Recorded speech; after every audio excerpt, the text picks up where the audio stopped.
Okay, in this video we're going to go off the fall off and rack focus features. So first thing we're going to do is we're going to drop our effect onto our clip, and we have the basic effect. And if we open up this fall off rack focus, we see these controls over here, and if you turn enable enable fall off on, you have it defaults to the radial type, and you can see that the center is clear and the outsides are defocused. It's a kind of a classic look. Let's give it a little more radius over here so we can see that very clearly. There's one other control that you should know about here, and that's this fall off exponent. And if you clamp it in further, it impinges more on the center. If you push it out, it's more on the edges and less on the center. So it's more on the center and less on the center. Now if you have this turned on, OpenFX overlay, you get this optical center indicator, which you can move around like this. And so you can animate this. Here's the parameters, and it's animatable. And so you can make it, go from here and drive your audience's eyes wherever it is you want them to go by animating this optical center. And there's a lot of effects that have to do with this optical center. I know that in the presets we looked at quite a few of the presets. Let's go back to swirly bokeh. Well, let's do swirly bokeh with Falloff actually. So again, you see all the little bokehs are kind of orienting to wherever you put this optical center. So you can kind of, again, it's another way of focusing your audience's attention. Okay, let's move to this clip over here. And I think, yes, this one's over here. Let's actually reset this. Okay, so here's our scene. It's two people doing yoga, and let's start by dropping the effect on. We have our optical center, but being that we don't have any fall offs turned on, this doesn't really do anything at the moment. Let's go to our fall off, enable our fall off, and now we have the radial fall off again.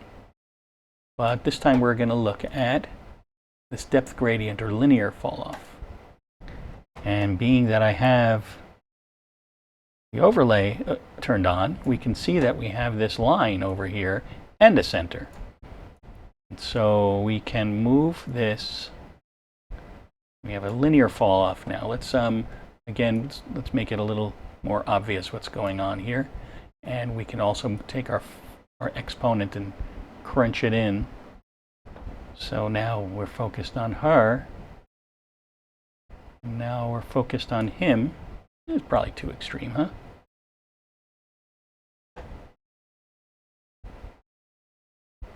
And this is animatable too. So let's go ahead and do that quickly. Let's assume that we start on her and she delivers, let's say she delivers her line. We'll put a keyframe right there. And then it goes to him, and he delivers his line. We'll hold for a beat, add another keyframe. Then it goes back to her, and she delivers her line.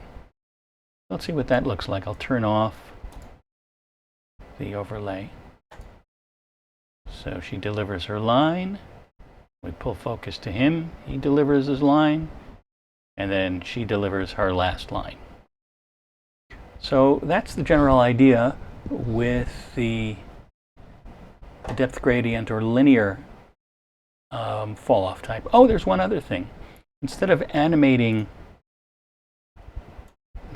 manually animating that, you can also use this rack focus. So you can move the focus around. So it's focused on her, focused on him, focused on her, whichever is more convenient for you. You can go even further. Whoa, a little too far.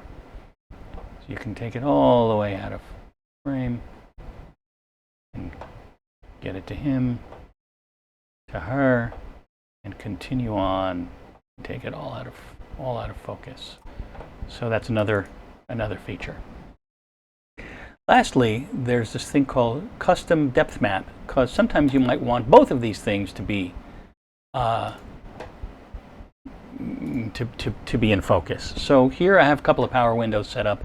Here I'm going to take the alpha out so you can see. So it's basically two gradations, two white areas, one where she is and one where he is.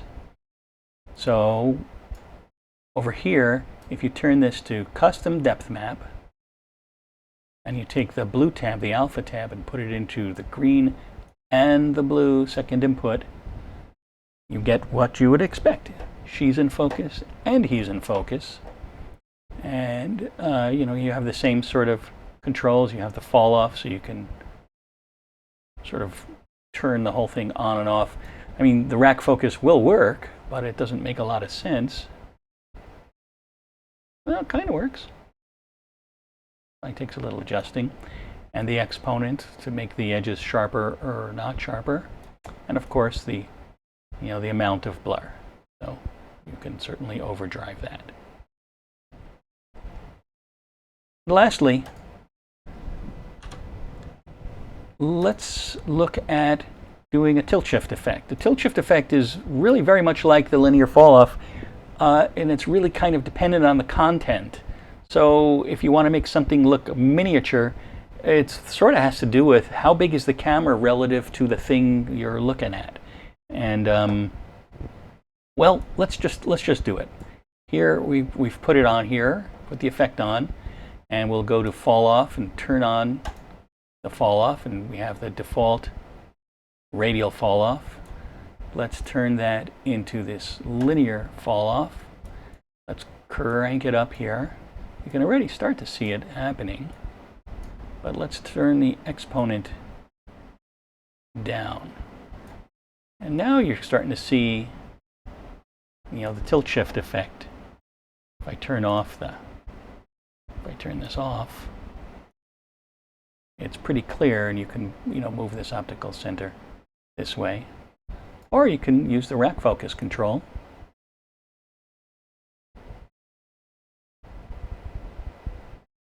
And all the other sorts of things can still be done here. You can turn the swirly bokeh on, and you can see you still have the linear fall off with the swirly bokeh.